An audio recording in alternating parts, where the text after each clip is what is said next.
నా చిత్రం దండకారణ్యం ఈ నెల మార్చి 18న రిలీజ్ చేస్తున్నానండి. రీసెంట్గా ఆడియో రిలీజ్ చేసాం. ప్రేక్షదేవులు బాగా మెచ్చుకుంటారని శ్రోతలు.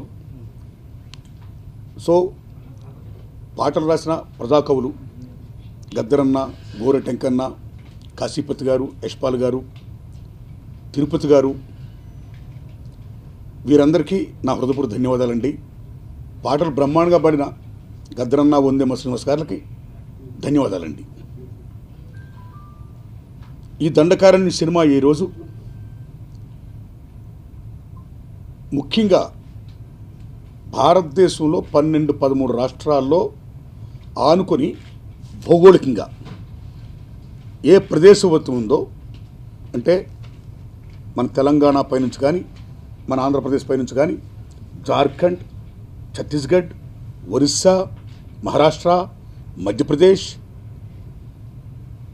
Bihar, eastern UP, west Bengal మొత్తం కంప్లీట్ అంత దండకారణ్యం. ఈ దండకారణ్యంలో ముఖ్యంగా అక్కడ ఉన్న మూలవాసులు, ఆదివాసులు, గిరిజనులు. అలాంటిది ఈరోజు దండకారణ్యం మొత్తం ఒక అగ్నిగుండంగా మారుతుంది. ఇటు ఎన్కౌంటర్ పేరు చెప్పి అనేక మంది ఉద్యమకారులు చనిపోతున్నారు. మందు పాత్రలు పెట్టానండి, మరోటనండి, అనేక మంది జవాన్లు, పోలీసులు చనిపోతున్నారు. ఇన్ బిట్వీన్ ఆదివాసీలు అనేక మంది ప్రాణాలు కోల్పోతున్నారు. పెద్ద బీభత్సమైన యుద్ధం జరుగుతుంది ఇవాళ దండకారణ్యంలో. ఎందుకోసం?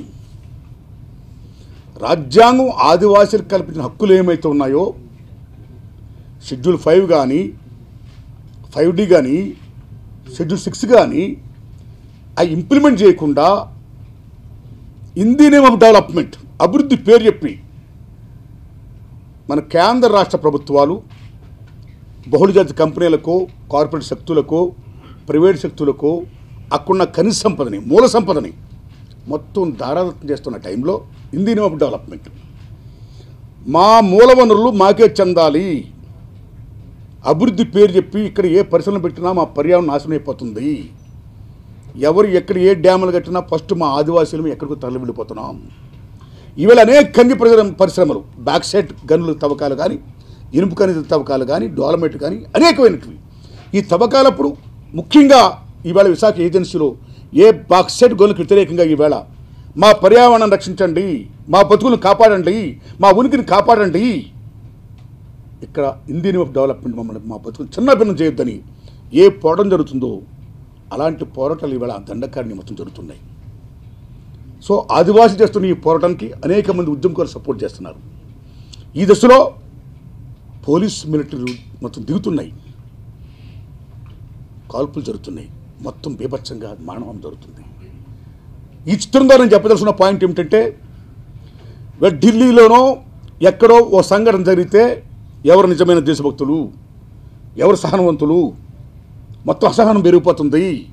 అనేక రకాలైనటువంటి JNTU నుంచి ఇక్కడి నుంచి అనేక ఇష్యూ మీద బీభత్సంగా ఇవాళ పార్లమెంట్ డిబేట్ చేస్తున్న నాయకులు 12-13 రాష్ట్రాల్లో భౌగోళికంగా ఉన్న భారతదేశంలో దండకారణ్యం ఇవాళ అగ్నిగుండంగా మారుతుంటే ఎందుకు పార్లమెంట్లో డిస్కస్ చేయరు, ఎందుకు డిబేట్ చేయరు? కాబట్టి ఆ డిబేట్ కావాలి, శాంతి కావాలి. ఈ దశలో ఈ చిత్రం ద్వారా చెప్పదలుచుకున్న విషయం ఏంటంటే, ముఖ్యంగా దండకారణ్యంలో ఈ మానవహం ఆగిపోవాలి. ఉద్యమకారులు కానీ, ఆదివాసులు కానీ వాళ్ళ ఫైట్ చేస్తుంది వాళ్ళ హక్కుల కోసం, రైట్స్ కోసమే కానీ పోలీసులకు జవాన్ ఎగ్నిషన్ కాదు. కానీ వారి ఫ్రంట్లో పోలీసులు జవాన్ రావడం వల్ల they are killing each other. What is going on? For who sake? For which sake?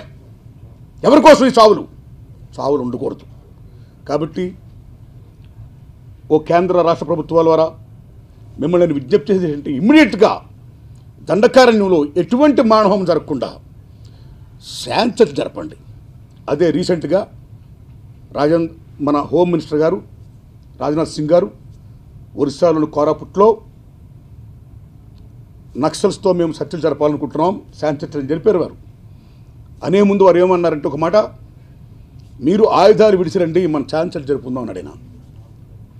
నేను రాజ్నాథ్ సింగ్ అని ఒక విజ్ఞప్తి చేస్తున్నా, వాళ్ళ భుజాల మీద ఆయుధాలు ఉన్నాయి కాబట్టే మీరు వాళ్ళని చర్చలకు పిలిచారు. కాబట్టి ఎటువంటి షరతులు విధించకుండా బేషరతుగా ఉద్యమకారుల్ని, ఆదివాసీ పెద్దలను, ఈ పోలీస్ జవాన్ల పెద్దలను మీ ప్రభుత్వం శాంతలు జరపండి. దండకారణ్యాన్ని ప్రశాంతంగా ఉండేది చూడండి. రాజ్యాంగం ఆదివాసుల కోసం ఏ హక్కులు కల్పించిందో అవి అమలు చేయండి. ఇదే నా విజ్ఞప్తి ఈ దండకారణ్య చిత్రం ద్వారా. ఈ చిత్రం ఈ 18 రిలీజ్ అవుతుందండి. సో ప్రేక్షక దేవుళ్ళారా, గత చిత్రాలలాగా ఈ చిత్రాన్ని కూడా ఆదరించి నేను ఇంకేలాంటి చిత్రాలు తీయడానికి నాకు బలాన్ని చేకూర్చవలసిందిగా నేను విజ్ఞప్తి చేస్తున్నానండి. Thank you.